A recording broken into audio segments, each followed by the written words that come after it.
شیخ محترم، کچھ لوگوں کا خیال ہے کہ اہل حدیث اماموں کو نہیں مانتے.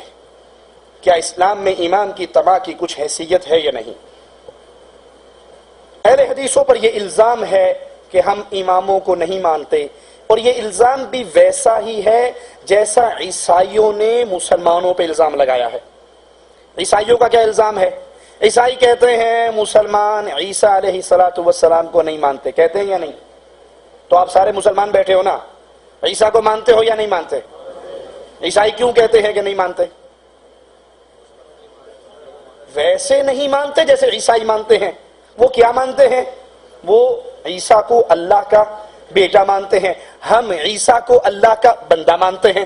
ماننے میں فرق ہے.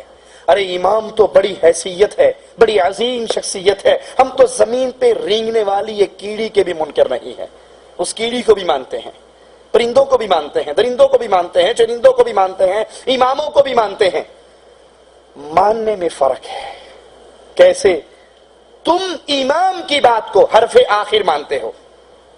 اصول کرخی کے اندر عبید اللہ بن دلال بن حسین الکرخی الحنفی اصول بیان کرتا ہے. قرآن کی آیت آ جائے امام کے قول کے خلاف، رسول اللہ کی حدیث آ جائے امام کے قول کے خلاف، صحابی کا عمل آ جائے امام کے قول کے خلاف، تو ہم ان تینوں چیزوں کو ٹھکرا کر امام کے قول کو رکھیں گے اور باقی چیزوں کا انکار کر دیں گے.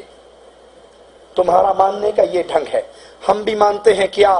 ہم کہتے ہیں ابو حنیفہ فقہ کے امام تھے، شافعی احمد بن حنبل امام مالک حدیث کے امام تھے، امام بخاری، امام مسلم، امام نسائی، یہ سارے ائمہ کرام یہ سب اپنے اپنے فن کے امام تھے، اپنی اپنی فیلڈ کے امام تھے. ارے دین کا امام صرف محمد رسول اللہ صلی اللہ علیہ وسلم. میرے اور ان کے ماننے میں فرق ہے. اہل حدیث یہ مانتا ہے کہ احمد ابن حنبل غلطی بھی کر سکتے ہیں، ٹھیک بھی کہہ سکتے ہیں. ابو حنیفہ غلطی بھی کر سکتے ہیں، ٹھیک بھی کہہ سکتے ہیں. مالک شافعی غلطی بھی کر سکتے ہیں، ٹھیک بھی کہہ سکتے ہیں. 4 نہیں 12 امام کو بھی مانتے ہیں کہ وہ غلطی بھی کر سکتے ہیں اور سچ بھی کہہ سکتے ہیں. اگر کوئی غلطی نہیں کر سکتا، وہ جب بولتا ہے حق بولتا ہے، وہ امام اعظم امام الانبیاء محمد رسول اللہ صلی اللہ علیہ وسلم. سب کو مانتے ہیں، سب کی عزت کرتے ہیں، سب کی شان کے مطابق احترام کرتے ہیں، لیکن حرف آخر مانتے ہیں تو بلال کے آقا محمد کی بات کو صلی اللہ علیہ وسلم. یہ ویسے ہی الزام ہے جیسے عیسائیوں نے مسلمانوں پہ لگایا. مسلمان عیسیٰ کو نہیں مانتے، ہم عیسیٰ کو مانتے ہیں علیہ الصلوۃ والسلام. ویسے نہیں مانتے جیسے عیسائی مانتے ہیں. اسی طرح اہل حدیث پہ تہمت اور الزام ہے کہ یہ 4 امام کو نہیں مانتے. ہم 4 کو بھی مانتے ہیں، 12 کو بھی مانتے ہیں، لیکن کسی کو معصوم نہیں مانتے سوائے محمد رسول اللہ صلی اللہ علیہ وسلم. ہم ہر بندے کے بارے میں کہتے ہیں ارے تم اماموں کی بات کرتے ہو، تم 4 اور 12 کو لے کر آتے ہو. ہم علی کو مانتے ہیں، عثمان کو مانتے ہیں، فاروق اعظم کو مانتے ہیں، صدیق اکبر کو مانتے ہیں، لیکن اتباع کے لائق ان 4 سے پہلے ان 4 کے نبی محمد کو مانتے ہیں صلی اللہ علیہ وسلم. ہر بندے کی بات کو ٹھوکر ماری جا سکتی ہے، وہ کوفے کا ہو، وہ بغداد کا ہو، وہ بریلی کا ہو، وہ دیوبند کا ہو، وہ عراق کا ہو، وہ ایران کا ہو، دنیا میں کہیں کا ہو. ہر بندے کی بات کو ٹھوکر ماری جا سکتی ہے.